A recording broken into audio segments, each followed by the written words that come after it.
ছেলেটির নাম রশিদ, বয়স 24 বছর। পেশায় রাজমিস্ত্রি হলেও মনটা ছিল তার সোনার মতো। এক আত্মীয়ের মাধ্যমে তার পরিচয় হয় রুবিনার সাথে। রুবিনা ছিলেন এক কন্যা সন্তানের মা।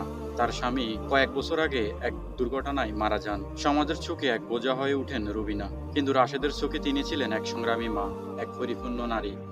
রাশেদ প্রথম দেখেই মনে মনে সিদ্ধান্ত নিয়েছে এই মেয়েটির জীবনকে নতুন করে রাঙিয়ে দিতে চাইছে।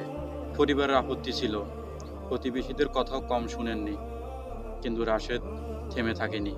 সে বুঝিয়েছিল ভালোবাসা মানে শুধু সৌন্দর্য নয়, দায়িত্ব, সম্মান ও ভবিষ্যৎ পথ চলার পাশে থাকা। আয়োজন করা হয় বিয়ের। রুবিনা তার কোলের ছোট্ট মেয়েটিকে নিয়ে কোণে সেজে বসেন বিয়ের পার্টিতে। শুরু হয় নতুন জীবনের পথ চলা। রাশিদও ছোট্ট বাচ্চাটিকে তার নিজের মেয়ের মতো করে গ্রহণ করে। তাদের বিয়ের ছবিটি ছড়িয়ে পড়ে সামাজিক যোগাযোগ মাধ্যমে। সবাই বলে উঠলো, এটি শুধু বিয়ের ছবি নয়, এটি এক মানবতার প্রতিচ্ছবি। শুভকামনা রইল দুইজনের ভবিষ্যৎ জীবনের জন্য। সুন্দর হোক আগামী দিনের পথ চলা।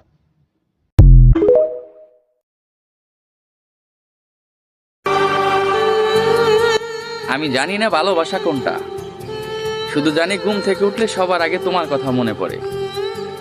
শত শত কাজের মাঝে আমি ভাবি তুমি কি করছো, আমাকে রেখে অন্য কারোর সাথে কথা বলছো কিনা।